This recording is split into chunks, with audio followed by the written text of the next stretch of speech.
Harry and Meghan Markle's surrogacy scandal. Princess Lilibet Diana had been christened.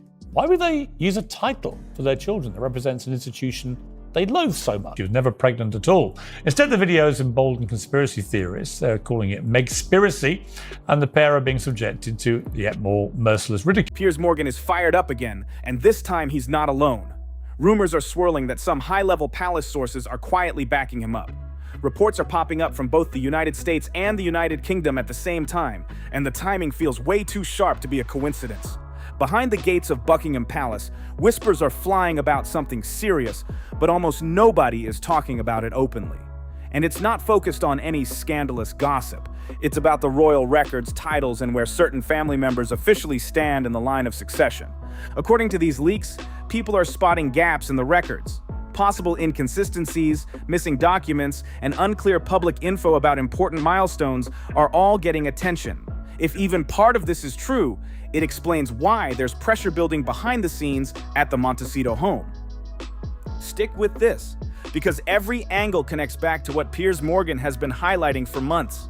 He's been asking the same uncomfortable question over and over, the kind that makes people squirm, yet still hasn't gotten a straight answer in mainstream coverage. Harry and Meghan playing games that resulted in people unnecessarily questioning things. Again, every toxicity thing is result of them. They're legally covering their backs.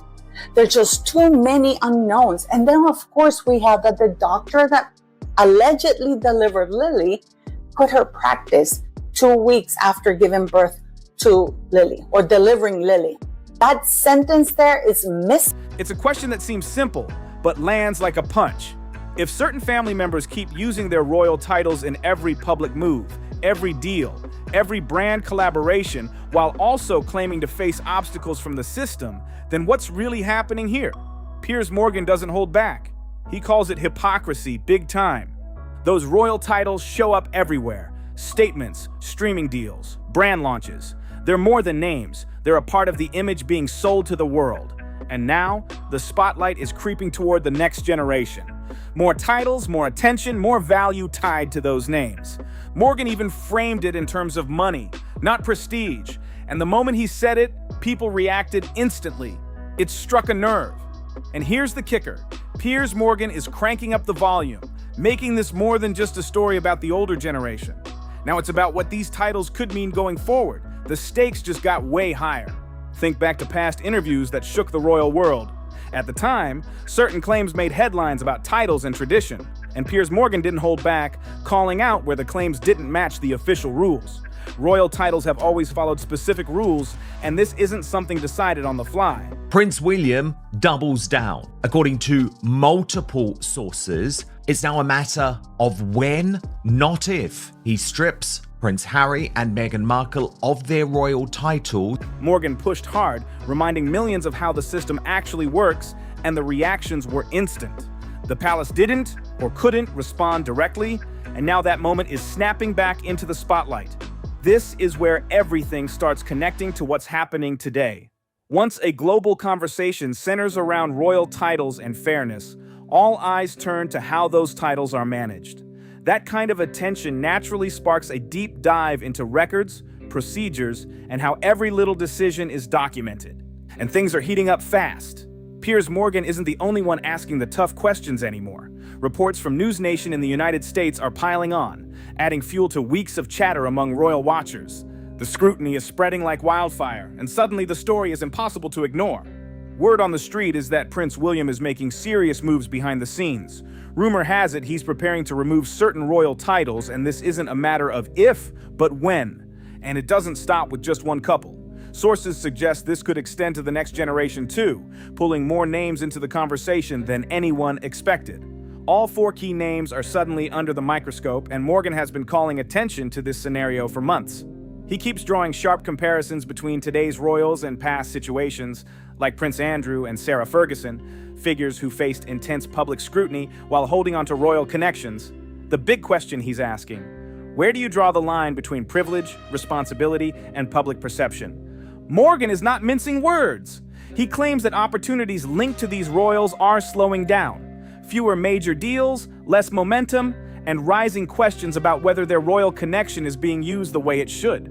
That pressure, he argues, could push Prince William to act sooner rather than later. A lot of the royal watchers were complaining that they felt like her posts on social media where she barely shows the kids is almost taunting the king, who doesn't know these children, and how unfair this. And here's the twist. Any decision wouldn't just target one couple. Reports suggest this could be part of a wider, consistent policy affecting other family members, like Beatrice and Eugenie. The point isn't personal. It's about creating fairness, consistency, and accountability. That's exactly the message Piers Morgan keeps hammering home. The argument is simple but sharp. If someone isn't a full-time working royal, why hang on to a royal title? Examples like Zara Tindall show that you can lead a respected, successful life without the title weighing you down. And when you look at the younger generation growing up far from royal duties, the same question starts ringing louder and louder. But here's the bombshell grabbing attention right now. Reports suggest that legal action could come into play. Meghan is said to have made it clear she wouldn't accept losing certain titles and could challenge it in court if needed. Morgan's reaction? He questions whether that's even possible. Titles come from the monarchy, and decisions about them stay inside the royal system. The idea that a court, whether in the United States or the United Kingdom, could reverse it is widely doubted. The fact this conversation is even happening shows just how intense things have become. Now, it's not just about titles or public image, it's about rules, precedent, and the future of a royal legacy. Every angle, every rumor, and every headline is feeding into one question: who gets to hold a royal title, and what does it really mean in today's world? That Harry and Meghan is a bit like criticising the police force. I often criticise the Met Police. My uncle was a commissioner in the Met Police. Doesn't mean that I don't believe in having a police force. You can criticise the monarchy and say, here are the fault lines, and do it clumsily. But why would they want to inflict on their children royal titles that make them part of the royal family worldwide and expose them to the misery and pain and trauma which Harry tells us he suffers on an hourly basis, normally for large checks, by the way. This story is about control, authority, and who truly has the final say. Beyond the titles, beyond the back and forth drama, a whole new layer is emerging, one that Piers Morgan calls rare in modern royal history, and it's sending shockwaves through royal watchers everywhere. Reports say that senior advisors at Buckingham Palace have quietly launched an internal verification review. The focus? The official records, paperwork, and standing of the younger generation in relation to the British Crown. Every detail, from birth certificates to public announcements, is now under intense scrutiny. Morgan is blunt about what this could signal. The palace doesn't move like this without reason. The monarchy avoids uncertainty at all costs because even small questions can snowball into massive concerns. And when it comes to lineage, succession, and official records, those questions carry weight far beyond public headlines or casual debates. All eyes are now on certain birth certificates. Legal documents that should be straightforward are reportedly showing unexpected updates months after the fact. One report claims that full legal names were altered or removed, leaving only royal titles listed. Piers Morgan points out that this is extremely unusual. Changes like this don't happen spontaneously. Someone has to request it, someone has to approve it, and it all has to be formally recorded. When investigators reportedly sought clarity, the answers didn't line up. One side claimed the palace requested the changes, another side suggested it came from the family's team. No single version, no clean paper trail, just conflicting stories and an altered document that raises questions in every corner of royal circles. Now they want to give their kids the titles of prince and princess, even though they don't live anywhere near the royal family, they don't do any duties, they do nothing to deserve it. They live in a mansion in Montecito in California and use their own royal titles to make loads of money. Then there's the birth announcement, which adds another layer of intensity. Royal births traditionally follow a strict process: verified delivery, official medical confirmation, named doctors, and a formal palace bulletin. But for the younger generation, that pattern was reportedly disrupted. The public announcement came after the birth, creating hours of confusion with no clear timeline or detailed confirmation from medical staff. Morgan emphasizes that the announcement lacked signatures from attending doctors, a key step that confirms accuracy in royal records. For comparison, earlier announcements for George, Charlotte, and Louis included these signatures, which aren't just formalities. They're essential to uphold centuries of protocol. Their absence sparked immediate attention and raised eyebrows that persist to this day. When it comes to the second offspring, born abroad, scrutiny intensifies even further.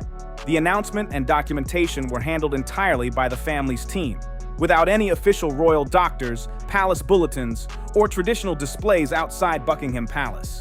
Harry and Meghan, it's more a case of never reign and never abstain, especially when it comes to nauseating self-publicity, which invariably backfires. For a celebrity, these differences might seem normal, but for someone connected to the British line of succession, it represents a significant shift away from long-standing royal protocol. That shift is exactly why palace advisors are reportedly digging deeper. And here's the most eye-catching detail. When Church of England records were checked in connection to the offspring's christening abroad, nothing appeared in the official registry. No entry, no confirmation, just a blank spot where there should have been formal records. This absence has become a focal point of concern for those keeping tabs on royal traditions. Every element of this story is being examined under a microscope. What Morgan highlights isn't just procedural, it's about transparency, consistency, and the serious responsibility that comes with royal titles. In this case, even small deviations from tradition are magnified, and the ripple effect is pushing the palace to take unprecedented steps to ensure that everything is properly documented and accounted for. Do you think if Kate and William did this, Do you think they'd ever release it?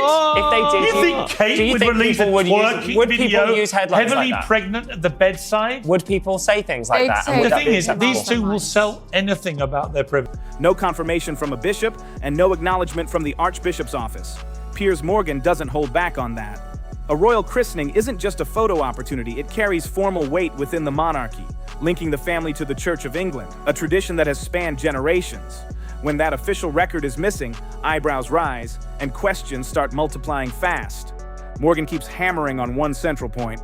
The tension behind the scenes is far thicker than what the public sees. In Montecito, sources say the atmosphere is reportedly heavy because so much of the public image, brand deals, media projects, and partnerships is tied directly to that royal connection. If focus shifts away from royal titles or the offspring's official status, the whole picture changes. And Morgan makes it clear, this wouldn't be a small tweak. Removing those titles would send shockwaves, reshaping the public image and every connection built on that royal identity. Why? Morgan puts it bluntly.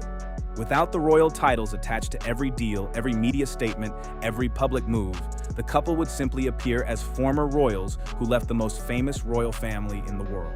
Things were dealt with a bit more, you could call it aggressively, when it came to errant members of a royal family. You sent them off to war and hoped that war took care of the rest, sort of thing. And so I think in this sort of modern era, you do actually need some way to, discipline may sound like a harsh word, but to share with them, hey, you're part of this. You have to be a situation like Harry, because Harry and Meghan left in part because they thought they could just do whatever the heck they wanted. Nobody was going to tell them no. And then spent years publicly criticizing it. That, he says, doesn't build a powerful brand. It becomes a cautionary tale instead, making people question the story and the narrative behind it. When it comes to Harry, Morgan points to a belief that often gets overlooked. Harry reportedly expected that the offspring's royal connection would remain permanent, unchallenged and untouchable, no matter where they lived. Even across the Atlantic, even outside the royal system, that identity was assumed to be forever. But reports now suggest that assumption may be changing.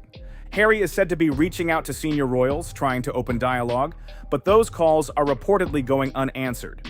When the palace steps in on matters tied to rules, structure, and protocol, personal feelings don't take priority. The process moves forward regardless of who is involved, and that reality is creating pressure in every corner. Morgan also turns his focus toward King Charles, arguing that multiple opportunities to take decisive action have been missed after major interviews, after high-profile media projects, after public statements.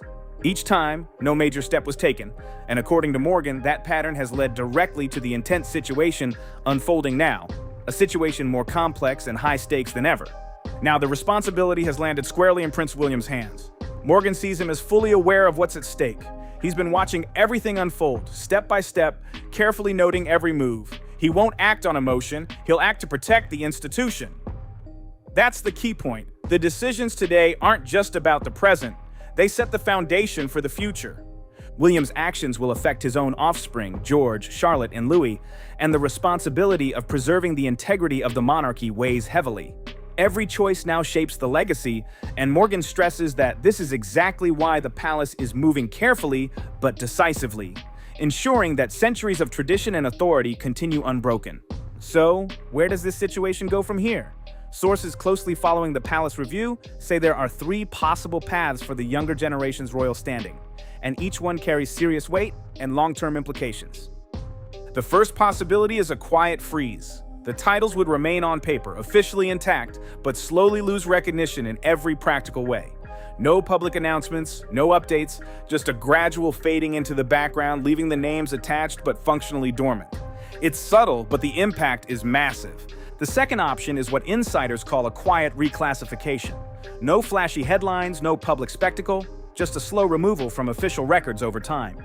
Gradually, they would shift entirely into private life, outside the formal royal structure. Over time, this would redefine their public presence without ever creating a major media storm, but the effect would still be profound. Then there's the third option, which Piers Morgan says is now very real: formal removal.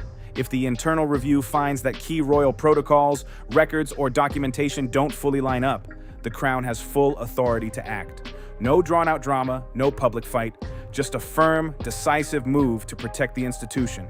Morgan emphasizes that while individuals come and go, the monarchy endures. The system is designed to outlast any single person or couple. Morgan points out the stakes are huge.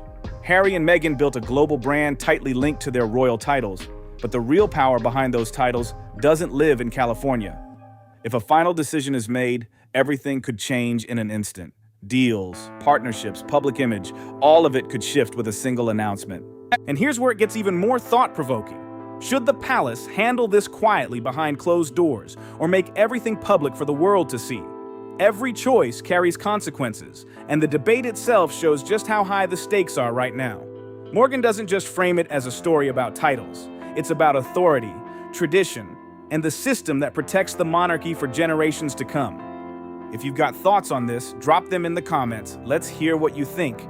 If this breakdown opened your eyes, hit subscribe and stay tuned for more deep dives like this. Don't forget to smash that like button and share it with someone who needs to see it.